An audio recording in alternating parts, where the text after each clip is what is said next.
Hi all, welcome to എജുബി.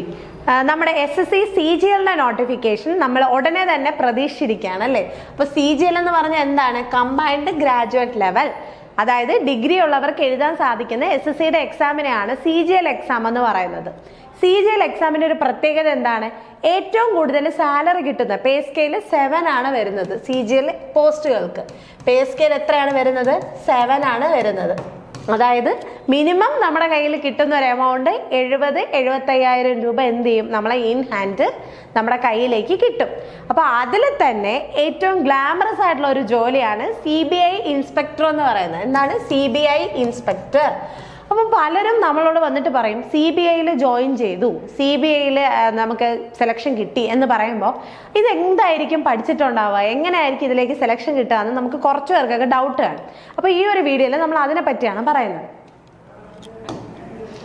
അപ്പോൾ first തന്നെ ഇത് എന്താണ് ക്ലാസിഫിക്കേഷൻ എന്ന് പറഞ്ഞാൽ ഗ്രൂപ്പ് ബി നോൺ ഗസറ്റഡ് ആണ് വരുന്നത്. സെലക്ഷൻ പ്രോസസ്സ് വരുമ്പോൾ ഇതിൽ ടയർ 1 ടയർ 2 വരുന്നുണ്ട്. ടയർ 1ൽ വരുന്നത് കമ്പ്യൂട്ടർ ബേസ്ഡ് ടെസ്റ്റ് ആണ് വരുന്നത്. ക്വാളിഫയിങ് നേച്ചർ ആണ്, അതായത് കമ്പ്യൂട്ടർ ബേസ്ഡ് എക്സാം ആയിരിക്കും. അതിൽ എന്താണ് ഒബ്ജക്റ്റീവ് ടൈപ്പ് ക്വസ്റ്റ്യൻസ് ആയിരിക്കും വരുന്നത്. അതിന് നമ്മൾ എന്ത് ചെയ്താൽ മതി? ക്വാളിഫൈ ചെയ്താൽ മതി, നമുക്ക് സെക്കൻഡ് സ്റ്റേജിലേക്ക് പോകാനായിട്ട് സാധിക്കും. അപ്പോൾ ഇതിലെ മാർക്ക് ഒരിക്കലും നമ്മുടെ സെലക്ഷനെ ബാധിക്കത്തില്ല. സെലക്ഷൻ പ്രോസസ്സിൽ അതിൻ്റെ മാർക്ക് നമ്മൾ എടുക്കത്തില്ല. ക്വാളിഫൈ ചെയ്തിട്ട് അടുത്ത പ്രോസസ്സിലേക്കാണ്, അടുത്ത തരത്തിലേക്കാണ് നമ്മൾ പോകുന്നത്. ദെൻ ടയർ 2 വരുമ്പോൾ മെയിൻസ് എക്സാമിനേഷൻ ആയിരിക്കും വരുന്നത്. ഇത് പ്രിലിംസും മെയിൻസും ക്ലിയർ ചെയ്ത ഒരാൾ, പിന്നെ ഫിസിക്കൽ സ്റ്റാൻഡേർഡ് ടെസ്റ്റ് വരും. അത് ഹൈറ്റ്, ചെസ്റ്റ് ആൻഡ് വിഷൻ ചെക്കാണ് വരുന്നത്. Then medical and document verification ആണ് വരുന്നത്. അതോടുകൂടി എന്താണ് ജോലിക്ക് കയറുകയാണ് ചെയ്യുന്നത്. ഇനി നമുക്ക് ജസ്റ്റിന്റെ ക്രൈറ്റീരിയാസ് എന്തൊക്കെയാണെന്ന് നോക്കാം. ഏത് പറയുന്നത് 20-30 ഇയേഴ്സ് ആണ് വരുന്നത്. അത് റിലാക്സേഷൻ SC/ST കാറ്റഗറിക്ക് 5 വർഷവും OBC കാറ്റഗറിക്ക് 3 വർഷത്തെ ഏജ് റിലാക്സേഷൻ പറയുന്നുണ്ട്.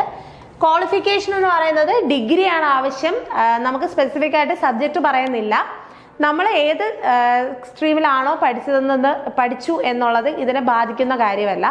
നമുക്ക് ഗ്രാജുവേഷൻ വേണം, അതായത് ഒരു ഡിഗ്രി, ഒരു ഗ്രാജുവേറ്റ് ആയിരിക്കണം നമ്മൾ എന്നുള്ളത് മാത്രമേ ഇവർ മാനദണ്ഡമാക്കുന്നുള്ളൂ.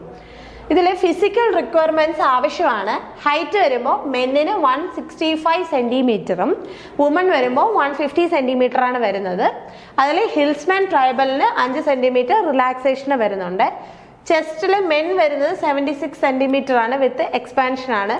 വിഷൻ ആണെങ്കിൽ ഡിസ്റ്റൻസ് 6/6 ആൻഡ് 6/9 ആണ്. അപ്പോൾ ഇതെല്ലാം ഗ്ലാസസ് അലൗഡ് ആണ്.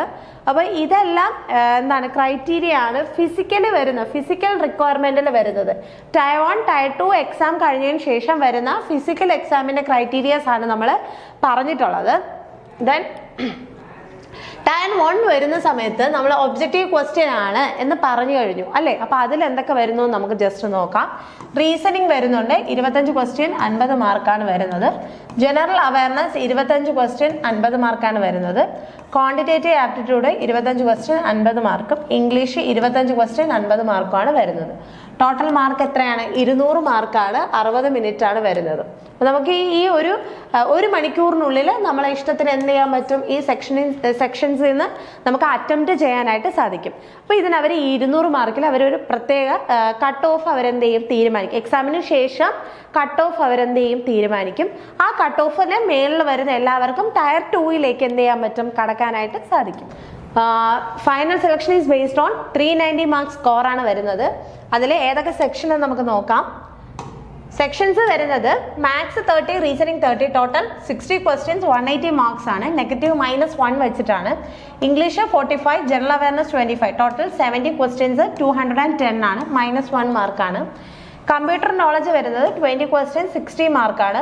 -1 ആണ്. ഈ കമ്പ്യൂട്ടറിൻ്റെത് വരുന്ന സമയത്ത് നമ്മൾ ഈ 2 സെക്ഷൻസിന്റെ മാത്രമാണ്, അതായത് 390 മാർക്ക് മാത്രമാണ് അടുത്ത് നമ്മൾ സെലക്ഷനിലേക്ക് നോക്കുന്നത്. ഈ കമ്പ്യൂട്ടറിൽ നമുക്ക് എന്താണ് ക്വാളിഫയിങ് മാർക്ക് മാത്രം മതി. UR കാറ്റഗറിക്ക് 18, OBCക്ക് 15, SC/ST വരുമ്പോൾ അതിനേക്കാളും കുറച്ചിട്ടാണ് വരുന്നത്. അപ്പം കമ്പ്യൂട്ടറിന് നമുക്ക് ഈ ഒരു മാർക്ക് കിട്ടിയാൽ മാത്രം നമ്മൾ ക്വാളിഫൈ ആകും. ദെൻ ഈ 2 സെക്ഷൻസിന്റെ ടോട്ടൽ വെച്ചിട്ടാണ് നമ്മൾ ഫൈനലായിട്ട് എന്ത് ചെയ്യുന്നത്? സെലക്ഷനെ നമ്മൾ നിർണ്ണയിക്കുന്നത്. ഓക്കെ, അപ്പോൾ നമ്മൾ ടയർ 2ന്റെ കാര്യം പറഞ്ഞു കഴിഞ്ഞു. ദെൻ ഇതൊന്ന് ഞാൻ ആദ്യമേ പറഞ്ഞു, പേ സ്കെയിൽ 7 ആണ് വരുന്നതെന്ന് പറയുന്നുണ്ട്. ബേസിക് പേ എന്ന് പറയുന്നത് 44,900 ആണ്. ഇൻ ഹാൻഡ് വരുന്നത് 75,000 തൊട്ട് ഗ്രോസ് സാലറി വരുന്നത് 75,000 മുതൽ 82,000 വരെയാണ്. സിറ്റി അനുസരിച്ച് അതിൽ കുറച്ച് ഡിഫറൻസ് എന്താ വരുന്നുണ്ട്. Then 30 months salary, 1 extra month salary pay annually.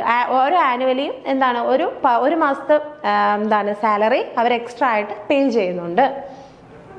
Okay, nature of job investigating corruption, economic crimes and special cases, high pressure field work with no uniform ആണ്. ഇപ്പൊ യൂണിഫോം പോസ്റ്റ് അല്ല.